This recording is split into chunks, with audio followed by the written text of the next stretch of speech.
HBO's The Last of Us returns with a new season on Max. Every path has a price. 5 years after the events of the first season, Joel and Ellie are drawn into conflict with each other in a world even more dangerous than the one they left behind. CNN calls The Last of Us exquisite, fully realized, and worthy of the hype. The new season of the HBO original series, The Last of Us, premieres April 13th on Max. And listen to the official The Last of Us podcast wherever you get your podcasts. The last thing you want to hear when you need your auto insurance most is a robot with countless irrelevant menu options. Which is why with USAA Auto Insurance, you'll get great service that is easy and reliable, all at the touch of a button. Get a quote today. Restrictions apply. USAA. Some people belong to the Bushwood Country Club for the fine cuisine. This steak still has marks where the jockey was hitting it. Some belong for the stimulating conversation. I think I will. And some just don't belong. You think I'd join this crummy snobatorium? Caddyshack, starring Chevy Chase, Rodney Dangerfield, Ted Knight, and Bill Murray as Carl. It's the snobs against the slobs in Caddyshack, rated R. In 1978, after Harold Ramis wrapped Animal House, the director teamed up with his pals Brian Doyle-Murray and Douglas Kenney, along with Chevy Chase, Bill Murray, Ted Knight, and the one and only Rodney Dangerfield to bring similar frat house shenanigans to the clubhouse. Featuring legendary performances, many of which were completely improvised, plus an equally memorable soundtrack, this 80s flick came barreling into theaters the summer of 1980 and went on to become one of the most cherished comedies of all time. Widely considered to be one of the all-time funniest sports comedies ever assembled, the film about a young golf caddy desperate to win a scholarship and turn his life around has been listed number 71 on AFI's 100 Years, 100 Laughs, and number 7 on AFI's top 10 sports films. So grab your golf clubs, watch out for gopher holes, and remember to be the ball as Nicolas, Pepin, Chris McMichen, and I discuss Caddyshack from 1980 on this episode of the 80s Flick Flashback Podcast.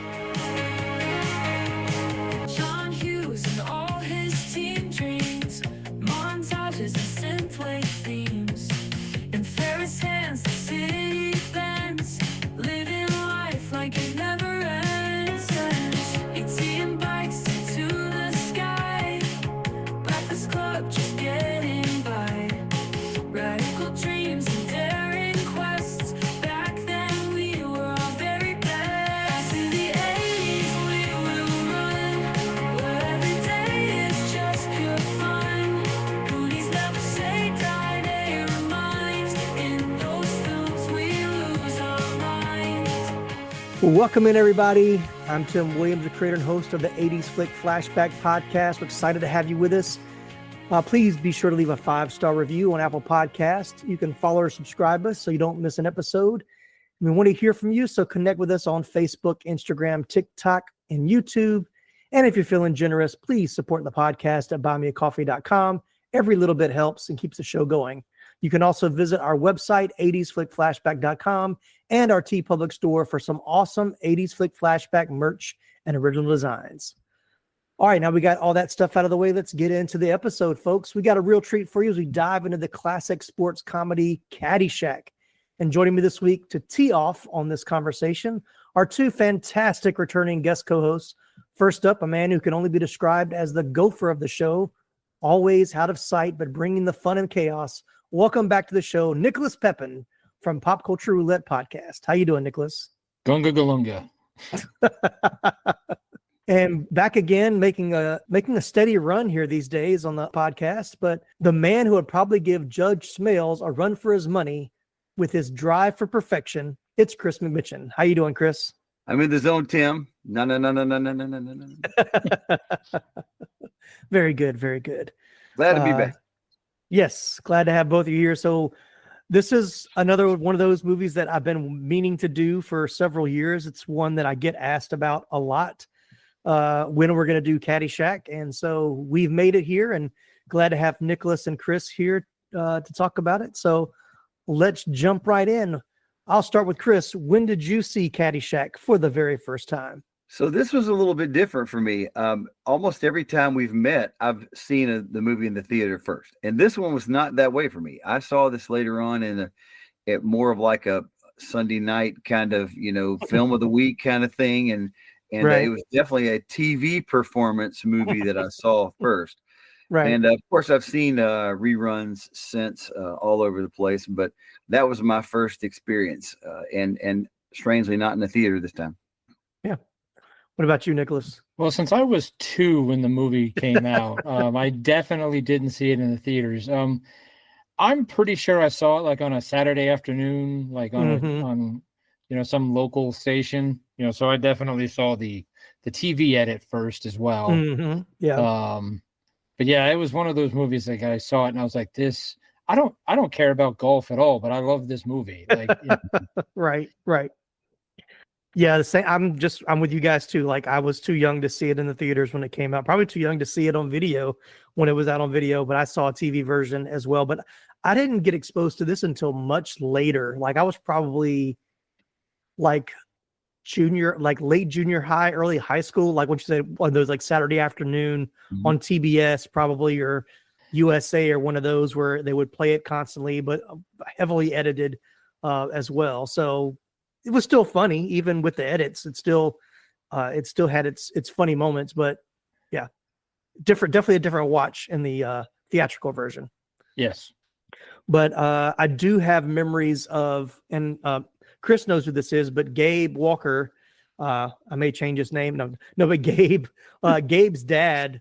When I stayed with Gabe for a few years between high school and college, that was like his dad's like favorite movie. And so he would watch that probably every month. If it was on TV, he would sit down and watch it. I think he might've had the VHS of it and would have it on, and we walk into the living room. So I remember him being a big fan of it. And I think around that time was when I watched it again, like after several years, to see what all the fuss was about, because I'd kind of forgotten about it. But how long had it been since you rewatched it before rewatching it for the podcast, Nicholas?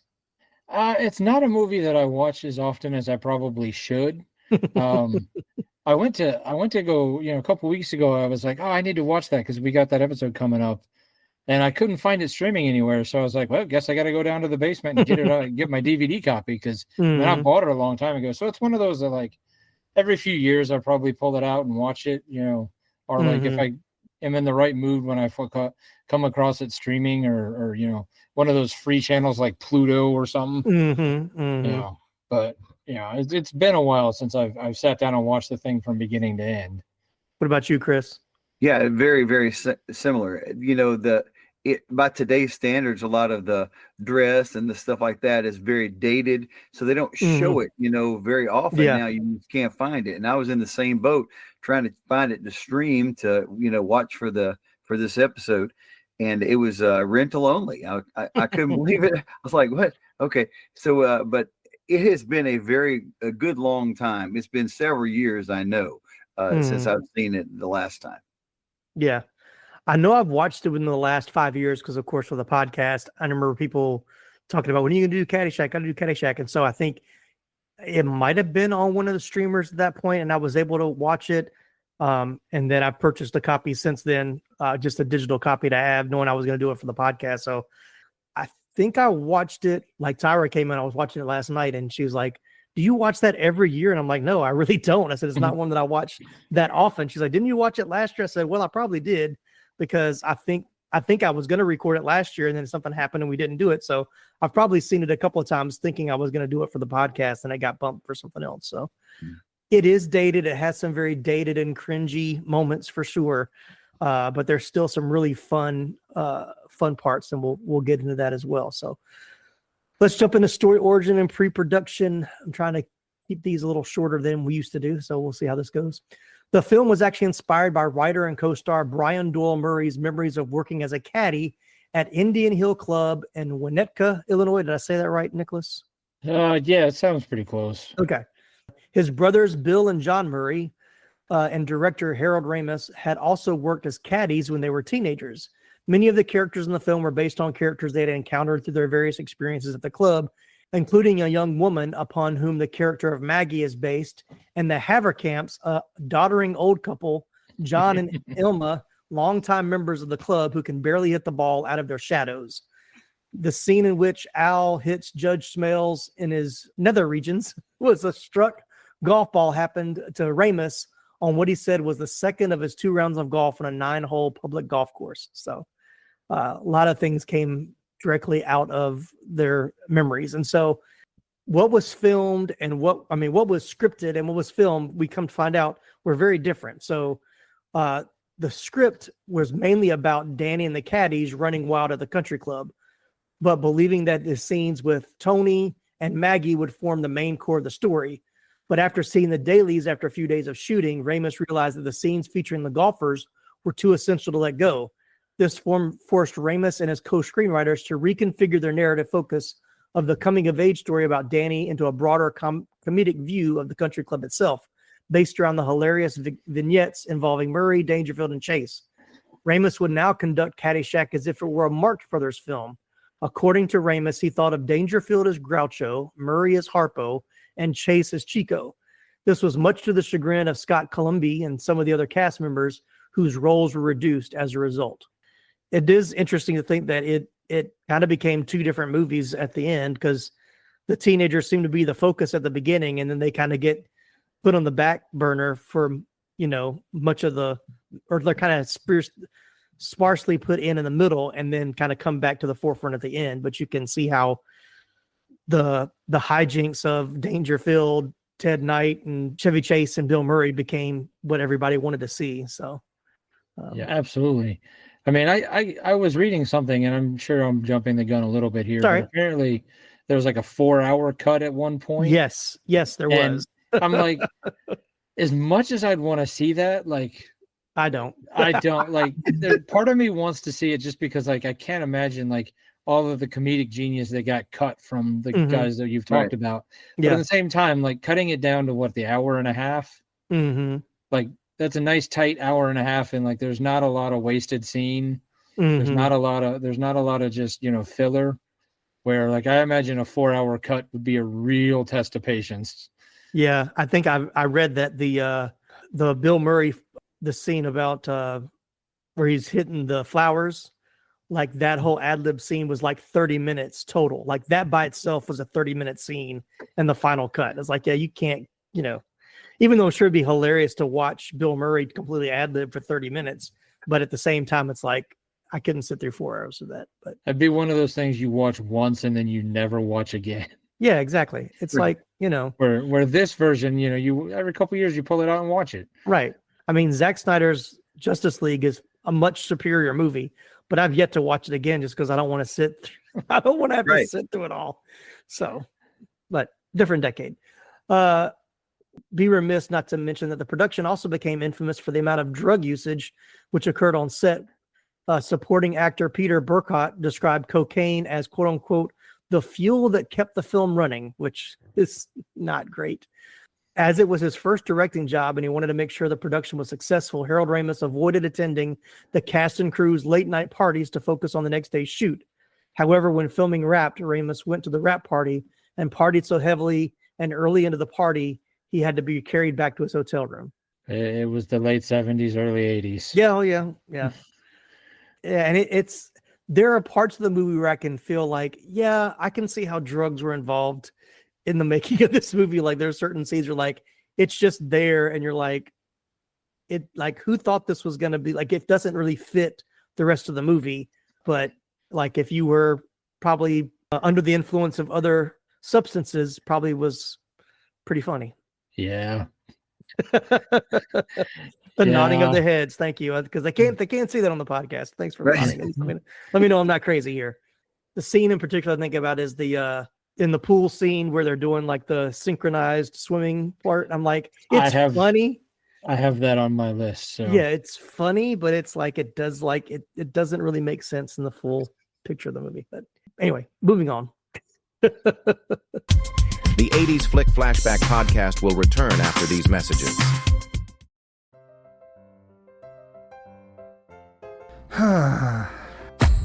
What seems to be the problem, pal? There's just so much pain in the world, so many issues. I don't think I can bear it. Hell, friendo, it sounds like you could use a dose of pop culture roulette. Pop culture roulette? What's that? Some sort of pop culture themed podcast or something? That's right, sonny boy. When hope seems far, dive into some PCR. But I already get my entertainment news from Variety. Huh, that's pretty good. If you're a chucklehead, PCR gives you news you need, condensed, unfiltered, and raw, from three nerds who know a little something about something. Wow, okay, sign me up. That's the spirit. Pop Culture Roulette. New episodes every Monday, available on all major podcast directories.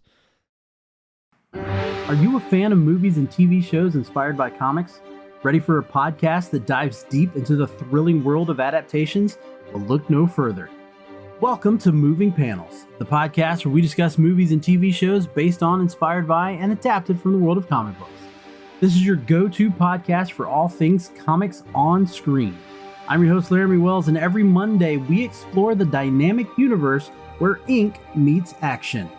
We break down the classics, reveal hidden gems, and uncover the creative process behind your favorite adaptations.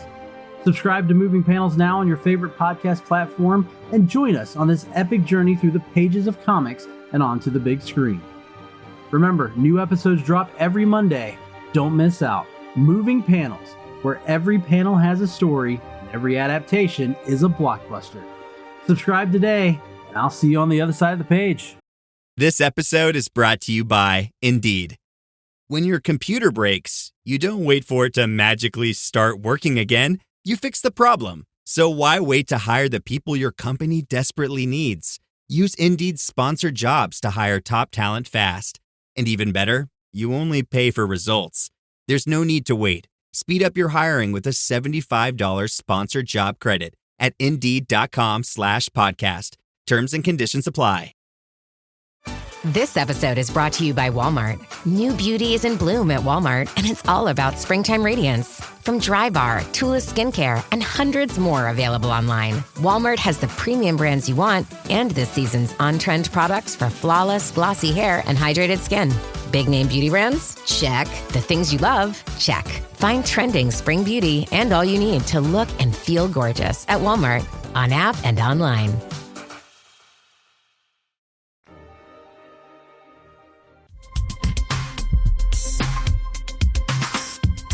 All right, well, let's jump into casting. We've got, I can't talk about everybody, but we'll talk about the main ones, the ones you're going to remember. But of course, we'll start with who's top billed, and that's Chevy Chase, is Ty Webb.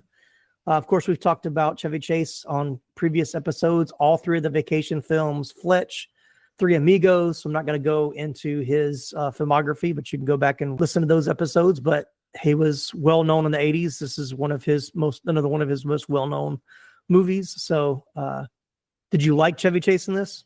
Yes. Definitely. Yeah.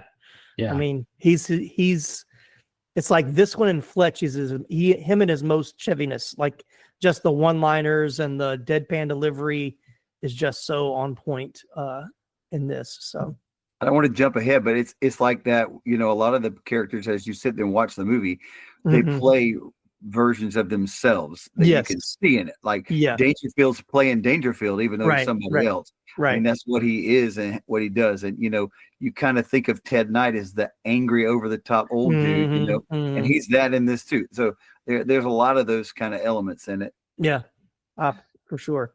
All right. So next in line, we got Rodney Dangerfield. He began his career working as a stand-up comic at the Fantasy Lounge in New York City. His act grew in popularity as he became a mainstay on late-night talk shows throughout the 60s and 70s, eventually developing into a headlining act on the Las Vegas casino circuit. His breakout film role came in this movie, Caddyshack. He followed it up with movies such as Easy Money in 83, Back to School in 86, Rover Dangerfield in 91, Ladybugs in 92, and Meet Wally Sparks in 97. He took a rare dramatic role as an abusive father in Oliver Stone's satirical crime film, Natural Born Killers in 1994. So, but yeah, he's pretty much playing himself. Of course, with all the ad libs, it's what, makes sense. It's his kind of humor. But amazingly, Don Rickles was originally considered for the part. I can see it. Yeah. I mean, those two guys are relatively similar comic style anyway. So yeah. That would have worked, certainly. I think that Dangerfield's whole personality of no respect, don't get no respect, kind of works in this role pretty well too. Yeah. I think they were saying they got the green light to make the movie from after the success of Animal House. but one of the conditions was they had to have a real star. Like, I had to have someone that people were going to want to come to the movie to see. And so Don Rickles was considered, but he didn't want to do it.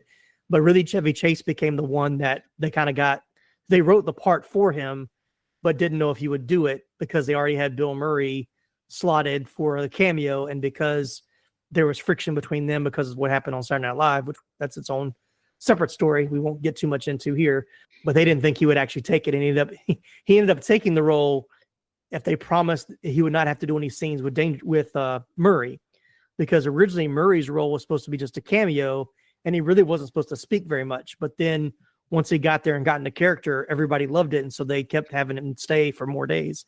So then towards the end, I'm totally skipping stuff at the end, but I'm here now. So I'm just going to do it by memory. But so once they got like halfway through, almost all the way through filming the movie, the studio was like, you've got Chevy Chase and Bill Murray in this movie. You have to have them do a scene together. And Harold Ramis was like, I don't think that's possible, but we'll see what we can do. So the three of them met for lunch, discussed the scene, wrote the scene together, and filmed it the next day. And he said there was no animosity between the two of them during the conversation or during the scene. And most people think it's one of the best scenes of the movie. And it's also the only filmed scene of them together then or since. I was reading that, and I read that like with Bill Murray, like most of his stuff was filmed almost after the movie was done, and they just like edited a lot of it in because he was just, improvising up a storm that they were like, this is too good to let go. Yeah. Even the whole gopher storyline was added at the last minute by the studio. So let's be honest. The real star of the show is the gopher. Yeah, exactly. Really. Exactly. And I would say like watching it when I saw it for the first time, those were my favorite parts were the gopher scenes. Like the gopher versus Murray part of the movie was what I was drawn to more than anything else. But, being younger, I could see that being why I enjoyed that part. So, and it was a little more TV friendly as well than some of the other stuff. But back to Rodney Dangerfield. No, we got on a tangent there, but according to the book by Chris Nashawati, Rodney Dangerfield was so unaccustomed to how films were made, Harold Ramis had to gently guide him to make sure he was comfortable.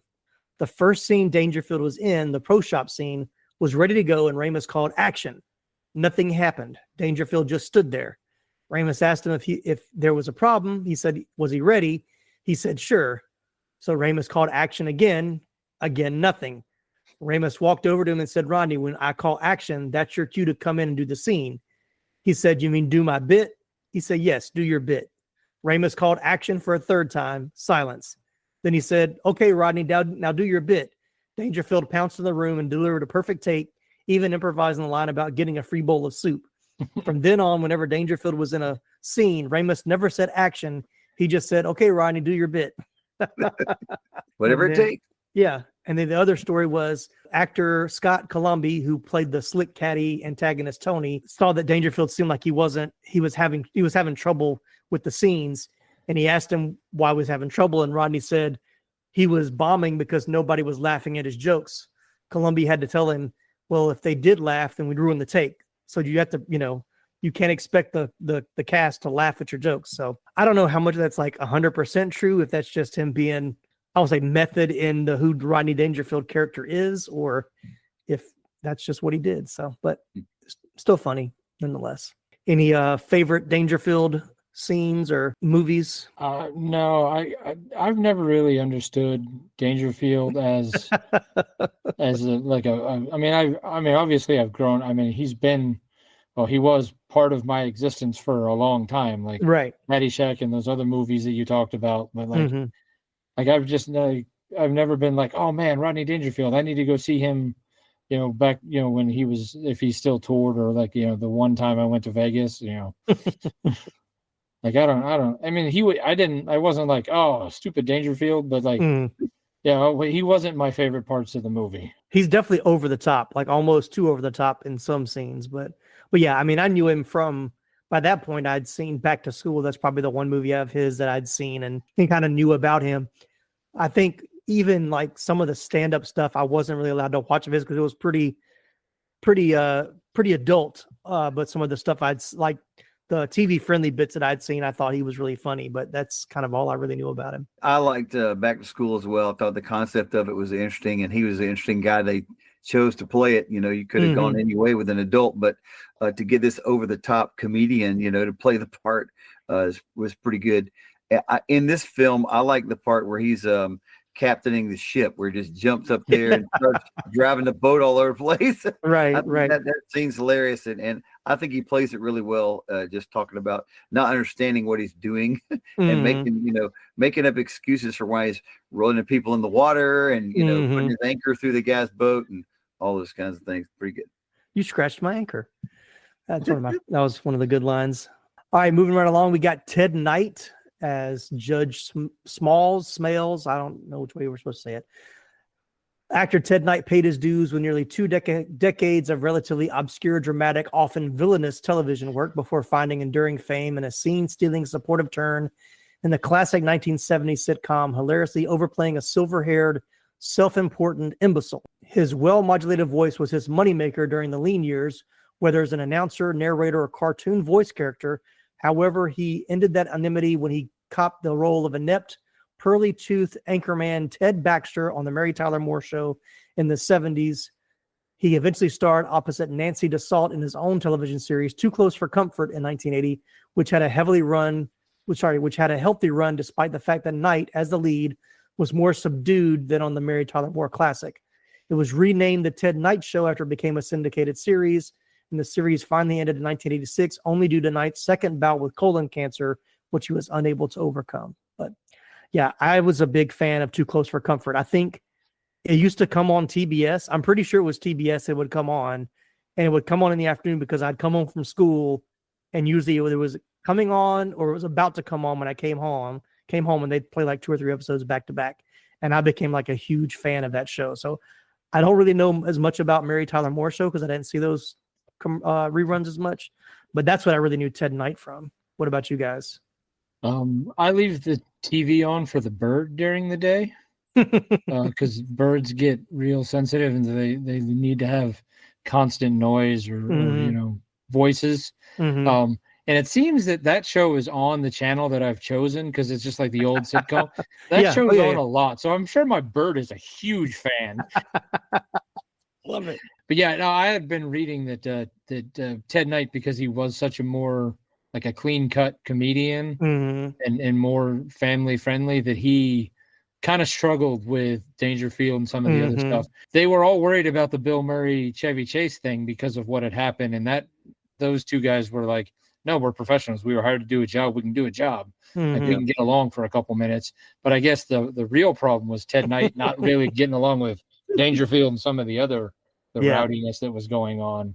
Yeah, he wasn't used to improv. Like he was a serious actor that came in with his lines, was prepared, and so having to deal with which kind of added to the animosity, I'm sure, of him towards them, and probably amped up his reactions a little bit more. But yeah, I read a lot of that too. So it's like I was saying, they're kind of playing their characters. Yeah.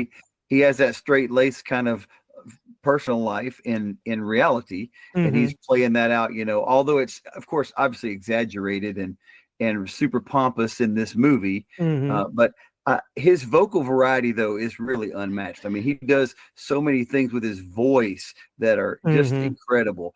High, low, loud, soft. I mean, he does the gambit in this movie, and it's really, really shows a lot of talent. So yeah, I meant to look at what all he's done voice actor wise, because when I saw that note, I remembered, like, even as a fan of Too Close for Comfort back when I was younger, I think there was some cartoons that were on and I was like, I think that's his voice, and then come to find out that was him doing the voices. So I could see him being a very successful voice actor as well. All right, so moving right along, we got Michael O'Keefe as Danny, not one of the more popular actors of the bunch, but one of the main characters.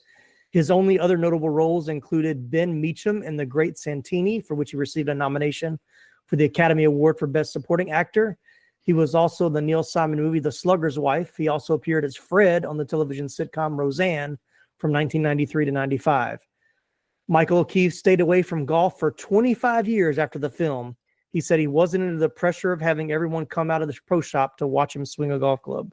which I could see that being a reason why you wouldn't want to go play golf after being in the movie. But yeah, I think he was a good fit for the role. He seemed to play the role really well.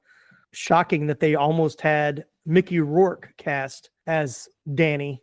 He backed out at the last minute, but Ramis said he never really thought he would be able to pull off the nerdy kid that he had envisioned the character to be. I don't know him much. Like, I read through his IMDb and he's done a lot, but like I've probably seen, because I've seen a lot of this, but he's not, I mean, unfortunately, I mean, he's really good in this role, but like, right. His face isn't apparently memorable enough for me to be like, oh, hey, that's the guy from Caddyshack. Right. Or right. he must have grown up enough that, like, you know. Yeah. I would say if you looked at his picture as an adult, I mean, he doesn't have any like specific features that would like make him stand out necessarily. So he kind of, as he got older, just like a regular old middle-aged guy from the Midwest. I would probably think so.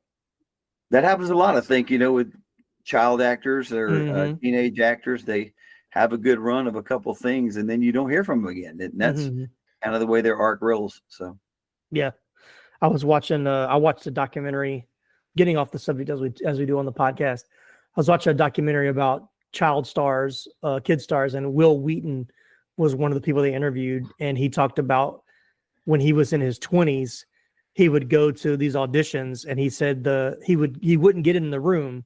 But he's like, one at a time, the producers would come out and walk by and like pretend like they were getting some water, or getting some papers or whatever. And they're kind of looking at him. And then he was like, he knew what was happening. They're like, is that really Will Wheaton? And so then he'd get a call from the secretaries like, yeah, they decided they're not gonna, you know, they don't need you today. We'll try to reschedule for another time. And he said he realized, oh, they don't want 20 Will Wheaton. They are looking for 13-year-old Will Wheaton that they remember in their mind. So that's that kind of the struggle of growing up from being a kid actor to being an adult, where we're looking for this Will Wheaton type, but not 20-year-old Will Wheaton. We want the 13-year-old Will Wheaton we saw on Stand By Me, 10 years ago. So anyway, moving right along. Bill Murray as Carl Spackler. So of course we've talked about Bill Murray on several episodes as well. Scrooged, Little Shop of Horrors, and of course Ghostbusters 1 and 2. So we won't cover his filmography, but if you don't know who Bill Murray is, where have you been for the last 40 years or 50 years at least? We'll make mention of him and move on, because I already mentioned about how his original part was supposed to be smaller. Then I'll mention this, hate to be a sad story, but this one's kind of sad, but Sarah Holcomb played Maggie. Her first role was in National Lampoon's Animal House. So that's where she got her first film. And then of course she continued with the crew for this one. She was also cast in Jaws 2 in '78, was one of several teenage actors let go as the film went through many script revisions early in production. Unfortunately, because Animal House and Caddyshack were fueled with alcohol and drugs, she succumbed to mental illness and drug abuse, which I'm sure these two movies didn't help with that. She was actually institutionalized for a period before stabilizing and retiring from the entertainment industry and avoiding publicity. So a little bit of a sad story there, because I liked her character. I liked Maggie as a character. And then I am kind of disappointed that we didn't get to see more of their story, because it does seem very choppy in the movie. But I would have liked to understood more of her relationship with Danny, because it does seem to be kind of brief, or they're together, then they're not together, and they're together again, and there's not a whole lot in between. So it's just kind of a weird part there. So, and then we've got Cindy Morgan as Lacey Underall. After Caddyshack, she appeared in the 1982 hit Tron, the first computer-generated film. She played two characters: Laura, a computer programmer in the real world, and Yori, her alter ego in the film's computer-generated Flights of Imagination.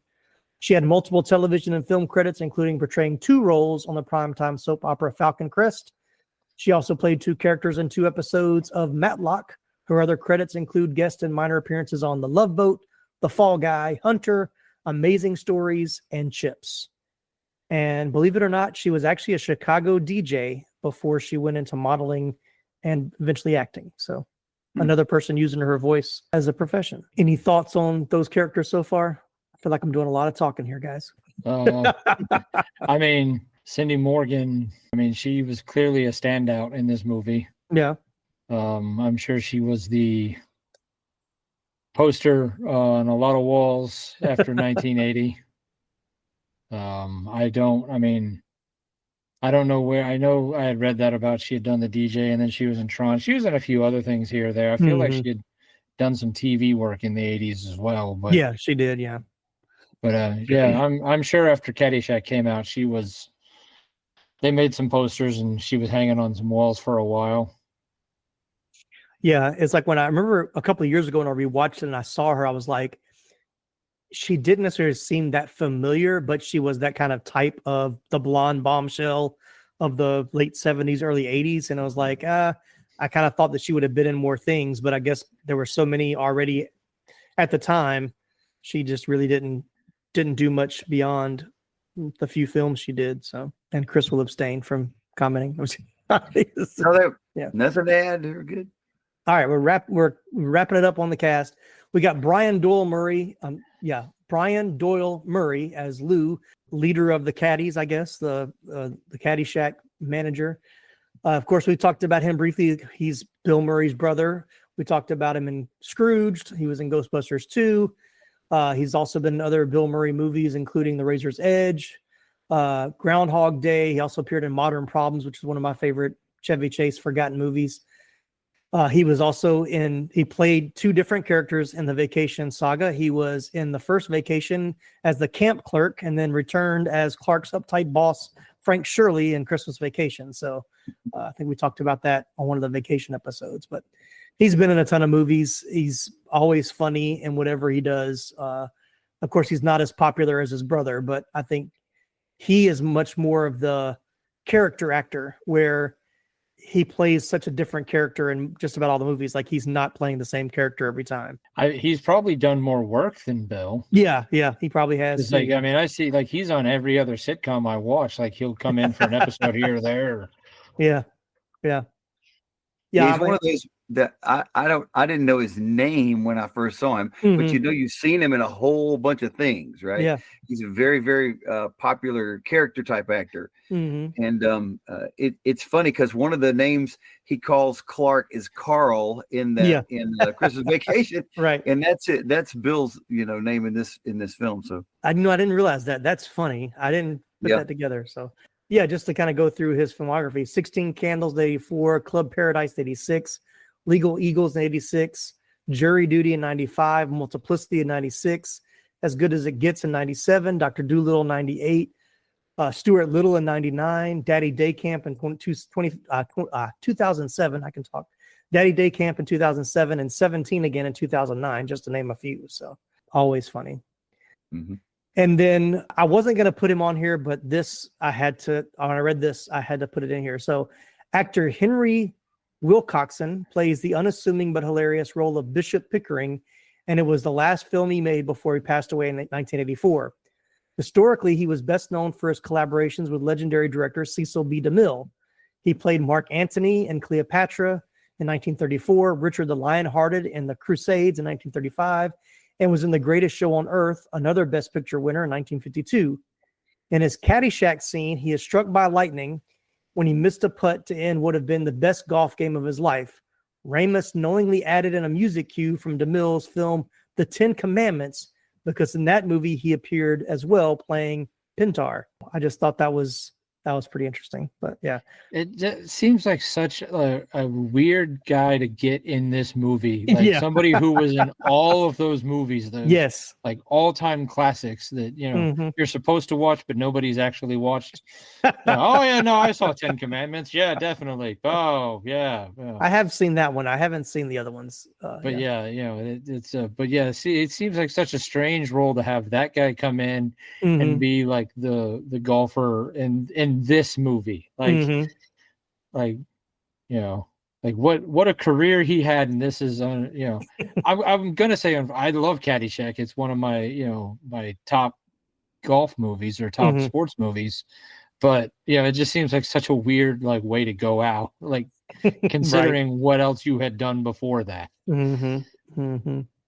And the other weird thing is it doesn't advance the plot of the movie at all in any way. No. It's like both times he's on, it's like total side stories to what's going on.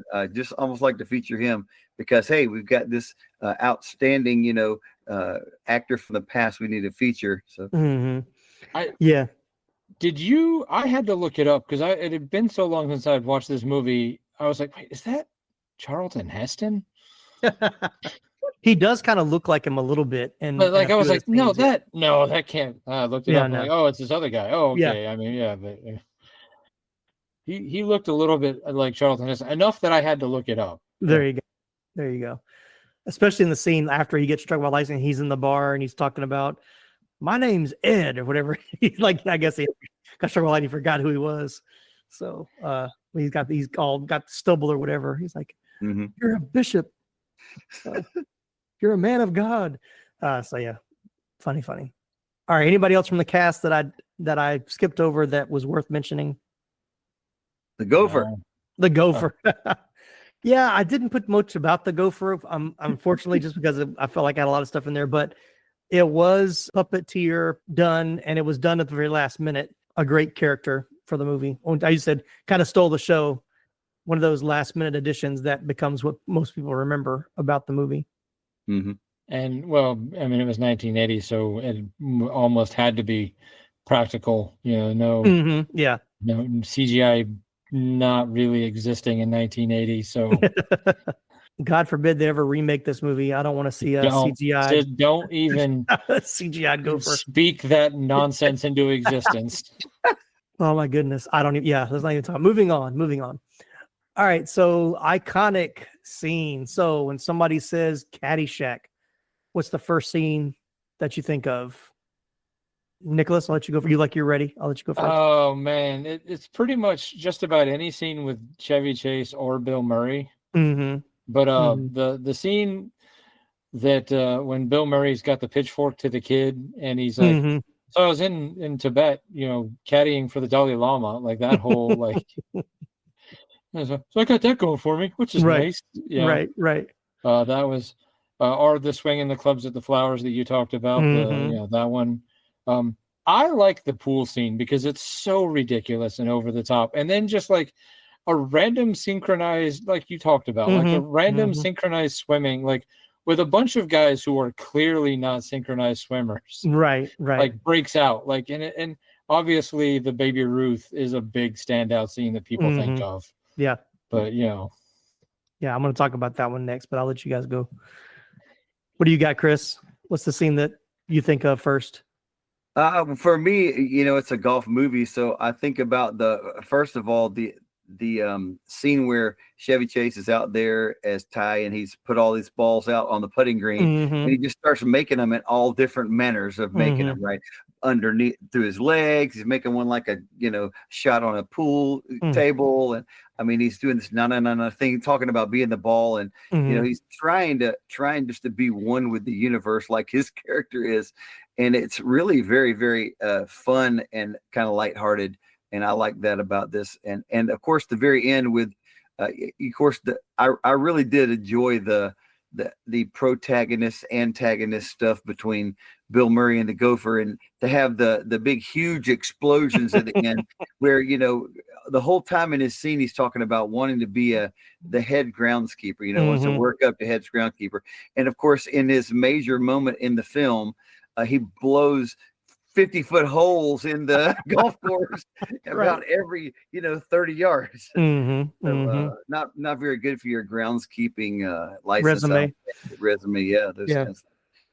Some good stuff though. I like the pool scene too, man. That it's from the moment that's going to be a good scene from the moment they show the sign and it says it's a caddy day, 1 o'clock to 1:15 p.m. That's a good gag. Yeah, that's a good gag. I will say something I noticed this time around that I probably it has more to do with age now or watching it on DVD. How much of this movie doesn't make a lot of sense? Oh, like, yeah. I mean, it's more just a vignette, like pieces here and there that are kind of loosely stitched together. Yeah, very much so. And like you said, the more you watch it, the more you see it that way. Like I definitely noticed it more the second, like watching it today than I did like a year ago. But yeah, and then when you go back and try, it's one of those great, it's like junk food. I mean, that's what it is. I mean, this is one of those junk food movies where it's enjoyable while you're eating it, but like 30 minutes later, you're hungry again because you didn't have anything that was going to sustain you. It almost becomes forgettable in the sense of, I don't really know what the real plot was. I know I had a good time and there's parts of it I remember, but I can't really tell you what the movie, if someone says, tell me what Caddyshack is about, and you'd be like, well, it's kind of about these old golfers that have this grudge. And then you've got these young kids that are like, I think they're there for a reason, but I don't know why, so it is like a bunch of vignettes, which there's so many movies we've done like that from the 80s that's kind of what they were then. They were just funny scenes pieced together enough to put a story together to keep you in the seats for an hour and a half. And the other thing is that, like you mentioned before, the cutting may, cause some of that plot stuff to suffer. And it'd be interesting to see if they weren't tied to that, 1 hour, 38-minute running time, could they, and I know that was real standard at the time. So you're trying to keep it in that, people's, sweet spot of trying to enjoy a movie, but obviously we're way past that in modern film now. Right. We sit down for an Avengers movie and sometimes they're 3 hours long. So, twice what we see in Caddyshack. And would it help to have built those plot things along if we can see a little bit longer version of it? That's what I would question at the end of watching. I also think in a case of like this movie, not having a plot helps it. Like, I think if you had developed a lot of the plot stuff, like you would have gotten dragged down in the details. Like, it would have been nice to know more about Maggie, but like, I feel like had we spent more time with her, or the one chain smoking caddy whose name escapes me, who probably, Tony, who had the most, who probably had the most cut from him. Yeah, for sure. He was originally supposed to be like the star of the movie, kind of. Yeah, he was supposed to be the main protagonist or antagonist to Danny. Yeah, but yeah, I mean, I feel like had they left a lot of that in, it might not have been as funny, or it might not have hit as hard. Like it just, get in, get out. Yeah, it's like the caddy stuff was much more of the drama. Like I felt like it would have teetered more in the drama side, whereas the adult golfers was all the hijinks and the comedy. Like the kids had their hijinks at the pool, but they're like at least what they kept in the movie of the teenagers is all the serious stuff. Like, thinking that Maggie was pregnant and what was he going to do, and him trying to get the scholarship and trying to, impress different people or whatever. But, one of those things you're talking about, like it seems so choppy. That scene of Maggie dancing in her nightgown on the course, and then Danny just standing there like, what are you doing here? And I'm like, what are you doing here? Why are you standing in the middle of the golf course in the middle of the night? Like I feel like there was a scene before that would have set that up, and it's not there. So it's one of those scenes like, I understand why it's there because it closes a story or part of the story that we saw 15 minutes ago, but it's so awkwardly placed in there. It just feels so out of place. But all right, well, we'll talk about favorite scenes, and of course mine. You've both already mentioned it, but the pool scene with the baby Ruth, that is the most memorable scene for me. That is a scene that anytime I go to the pool, a public pool, I automatically think of this scene. It was based on a real life incident at Brian Doyle-Murray's high school. So of course, the craziest things that happen in a movie, of course, come from real things. Unfortunately, like many great movie moments, science has now ruined this scene. An experiment conducted by 2 children on YouTube concluded that the chocolate bar in question could not actually float. Boo. But stop ruining fun. Right. But my only caveat to that is I don't think they make baby Ruths now like they made in 1980. So whatever chemicals or natural things they put them in the 80s, they would float. But now it's all, there's nothing real in it now. So it's going to sink. Okay. Maybe they were hollow in the 80s. Yeah, that's my story. And I'm sticking to it. But yeah, that even watching it last night, when that scene came on, it still makes me laugh. Duty. And then the fact that the little kid and the older kid both called it Duty. Right. And the older kid, like the older kid, I forget his name, the nephew or whatever, grandson. He hasn't done anything. Like he's like just real estate up somewhere now. Like he only did like one or two things after this, but then he retired from acting. His role is one of my favorites.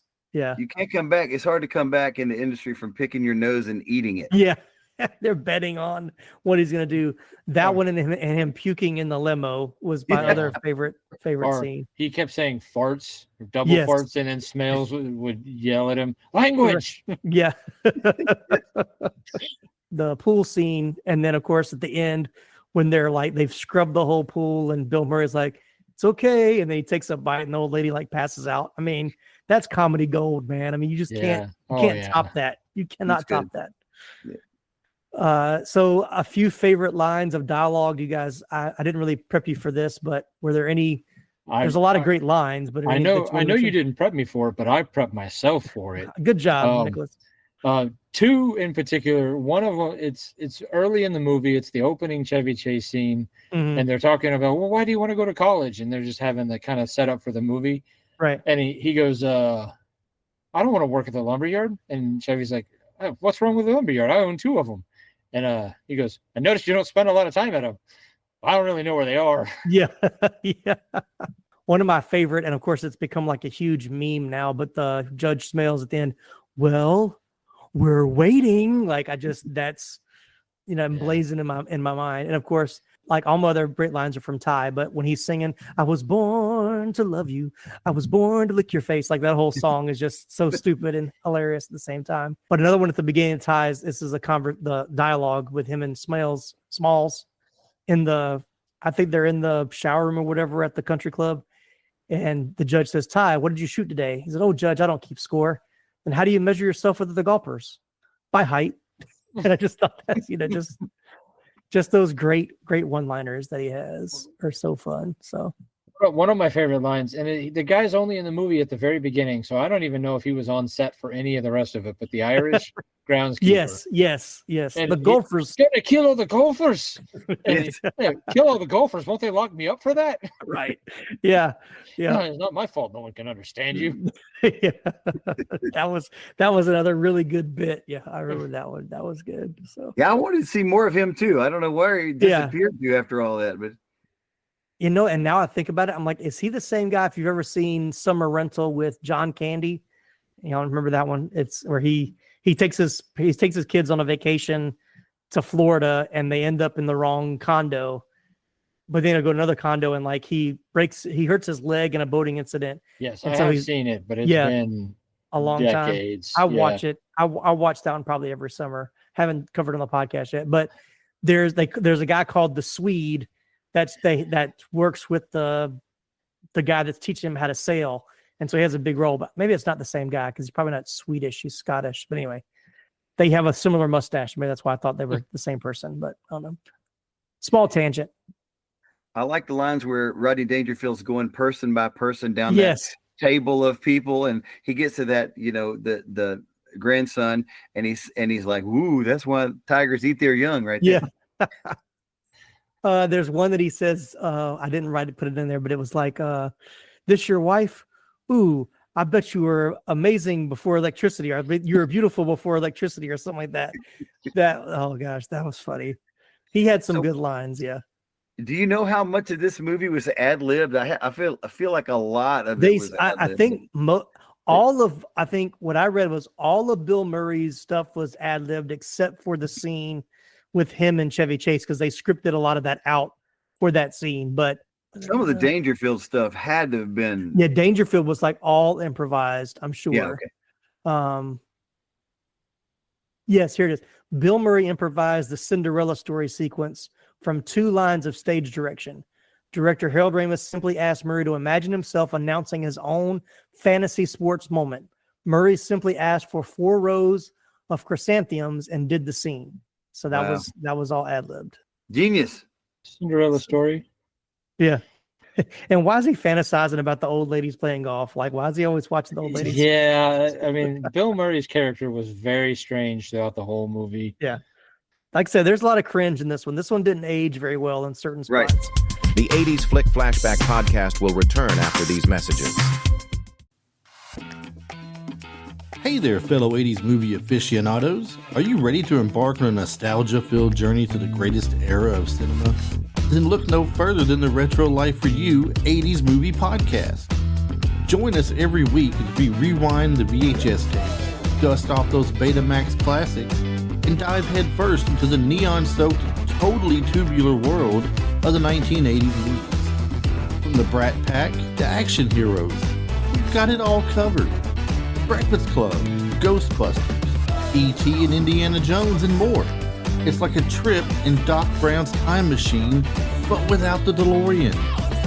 So whether you're a die-hard 80s film buff or just curious about the cinematic gems of the past, Retro Life for You is your ticket to the ultimate movie time warp.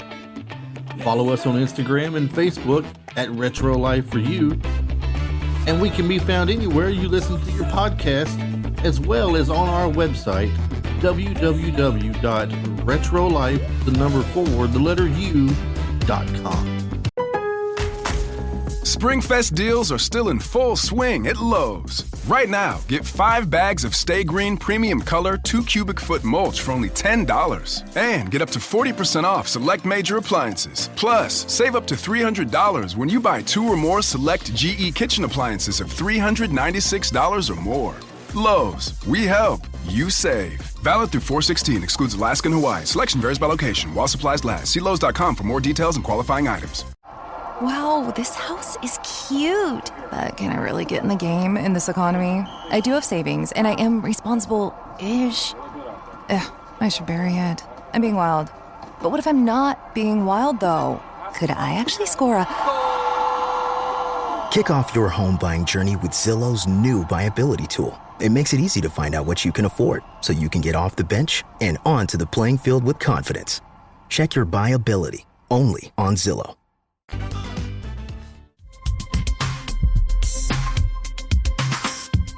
All right, let's jump into trivia. Maybe we'll think of some other scenes as we're going along. Well, there's one. Okay. I didn't list it in my favorite scenes, but there's one scene. It's early in the movie, and it confuses me. And so maybe you guys can help me out here. Probably not.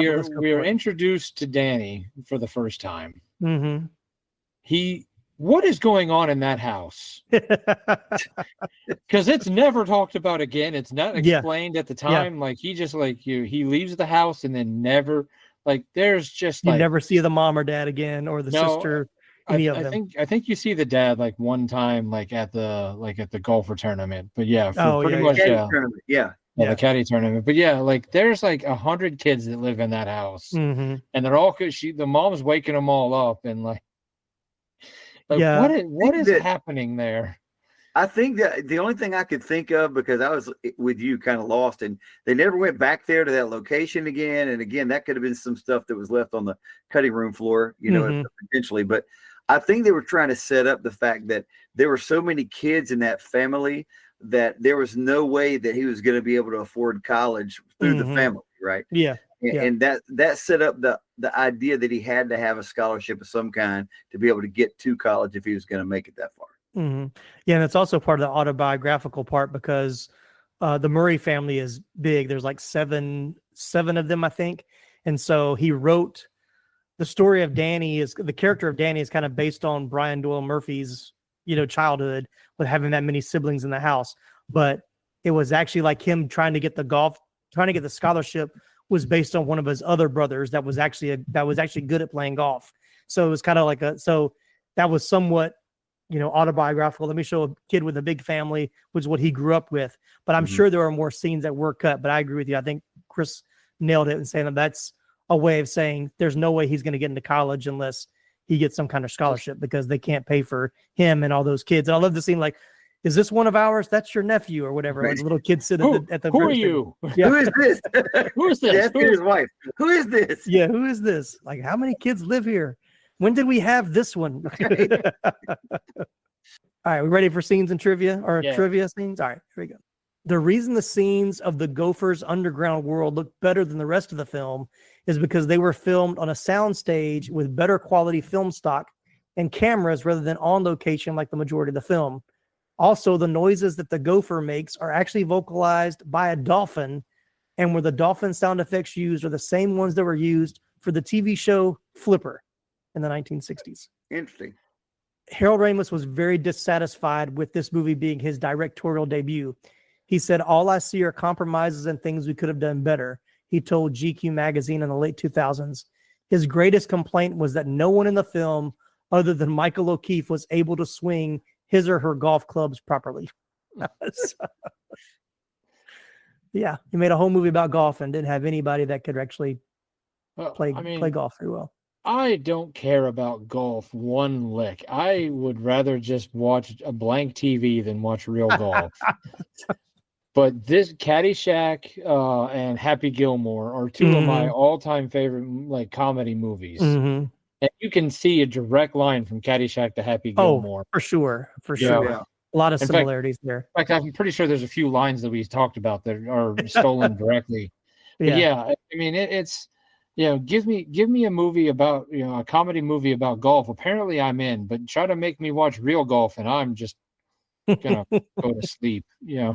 Well, because I've played golf. I played golf for a couple of years, so I can appreciate watching golf.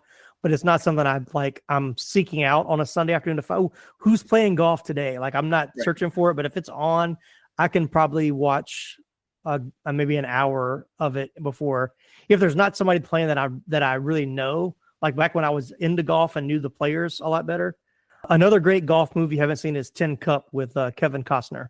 I've heard that's a good one. That's a good one. Same screenwriter as Bull Durham. So if you like Bull Durham, you'll like Bull Durham. Yeah. So check out Tin Cup. But I would agree, Happy Gilmore and Caddyshack are easily the two funniest golf movies. Yeah. They might be the only two golf comedy movies. No, there's probably other ones that are not as good. And I'll watch the Masters because it's here in Georgia, And Augusta's probably one of the most famous courses. By the way, speaking of which, I don't know if you guys noticed this, but the most of that course looks very, very nice. And you can believe it's a nice upscale golf course. What's totally unbelievable is in the very last scene, if you guys noticed it, where they make the last shot, all four golfers are so close to the last putt. There's like divot marks on what would be that green, and it's totally not green in all the spots. I mean, having been on some golf courses, I'm no, high class golfer myself, but the greens are very nice pretty much everywhere you go. And that was certainly something I wish that they had done a little better to maintain the authority of that place, They did film on a golf course in Florida because they didn't want to film in LA. They didn't want palm trees, but there were palm trees in Florida. But it's not quite as California. But they did have to built the hills for the parts to blow up at the end, but they actually still ended up destroying part of the golf course. The golf course was not happy about it. And actually people called the police thinking that a plane had crashed when all the explosions went off from around the area. So a little bit extra trivia there for you. There you go. All right. Last little bit of trivia. If you haven't been, I've been where this is, but not actually been to the place, but on June 7th, 2001, all six of the Murray brothers, Ed, Brian, Bill, Andy, John, and Joel, opened a Caddyshack-themed restaurant at the World Golf Village in St. Augustine, Florida. Designed to look and feel like a country club gone awry, the restaurant's menu includes a double bogey cheeseburger, pulled pork sandwich, and the Caddy Shake. Wall displays provide pictures and quotes from the film, and hidden gophers litter the decor. It's said that Bill Murray even stops in from time to time to sing a little karaoke. But but it is actually called I think it's called Caddyshacks, like apostrophe S. And so I know where it is, and I've been like around it because I've been on the World Golf Village. They had when I lived in Jacksonville, that was the closest IMAX theater that we could go to. So I saw a couple of IMAX movies there, but I never actually went into the Caddyshack's restaurant. But it was I know some people that were there, like that were at the day it opened, and had pictures with Bill Murray and some of the guys there. So, but it was known that he would show up down there from time to time if he was in the area. So, so if you're ever in St. Augustine, Florida, go check out Caddyshack's. I had no idea. All right, field trip in a couple weeks. We'll all go down. All right, meet up. That's good. All right, I want a caddy shake. So, all right, let's hop in the box office. Caddyshack opened on July 25th, 1980. It landed at number 2 for the weekend box office, behind The Empire Strikes Back, which was still holding strong after 11 weeks. But Caddyshack still went on to make over $39 million in North America and $60 million worldwide, becoming the 17th highest grossing movie of 1980. So it was still a massive hit, even if it couldn't beat Empire Strikes Back. But who's going to? Yeah, to say what's really going to beat Empire Strikes Back? No. All right, well, let's go into our newest section, the Rewatchability and Nostalgia Meter. We take a look at how well this 80s flick holds up today. The all-new Rewatchability and Nostalgia Meter is our way of measuring how enjoyable a film is for repeat viewings, along with the waves of nostalgia it brings. Here's how it works. It's a 1 to 2 scale. Any number between 1 and 10 will do, but here are a few parameters to help you decide. Number 1 at the bottom is I saw it once and that was enough. Right in the middle, around number 5, would be a good rewatch every couple of years. And the highly rewatchable and full of nostalgia is number 10 at the top of the meter.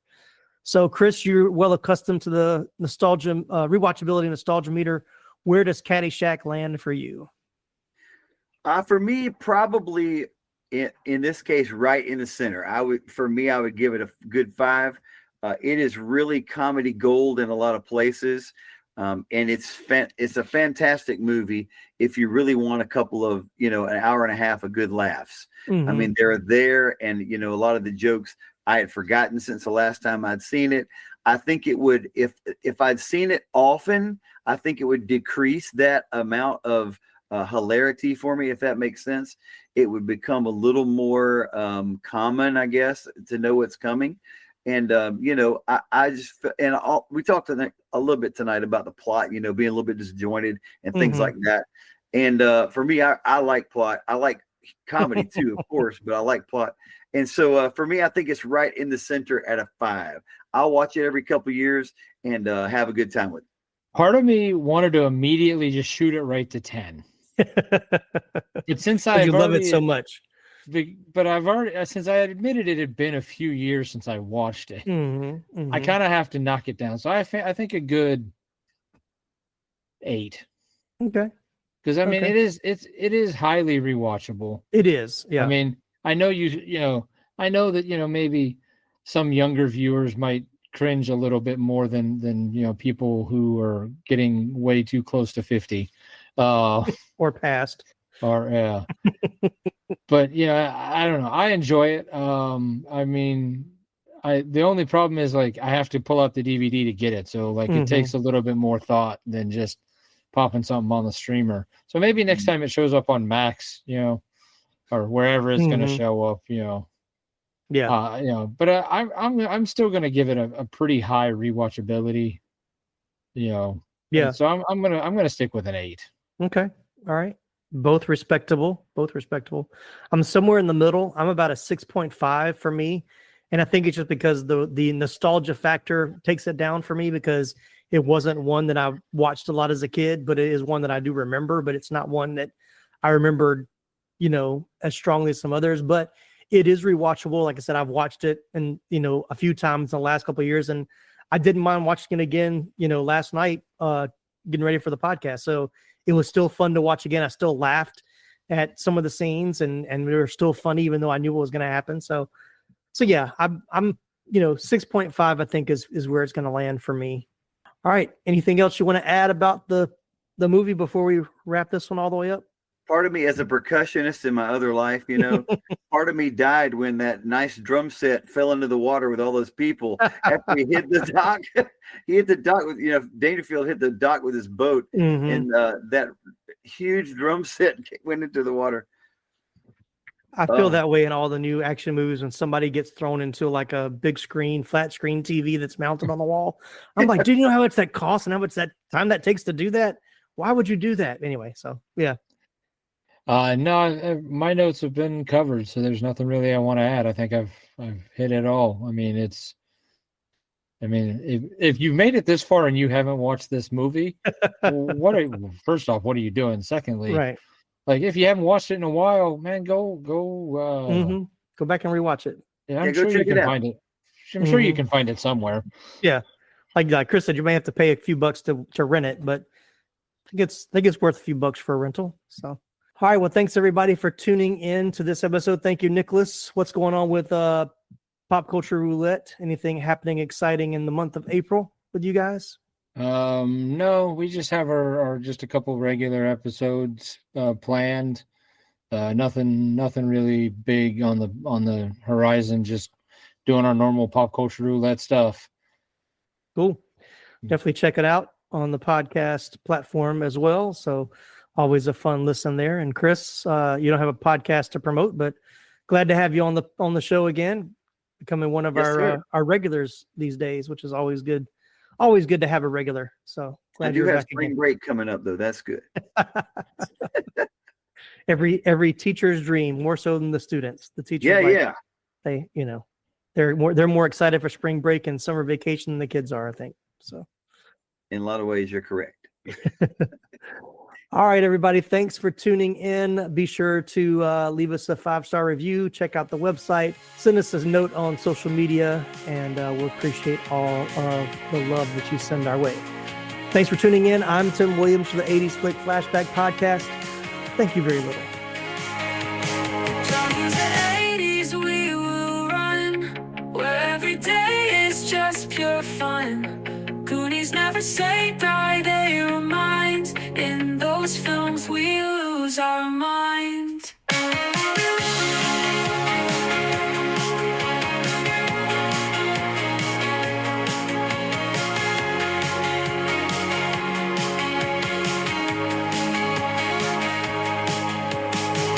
John Hughes and all his teen dreams, montages and simply themes. In Ferris hands, the city bends, living a life like it never ends. You're still here? It's over. Go home. Go.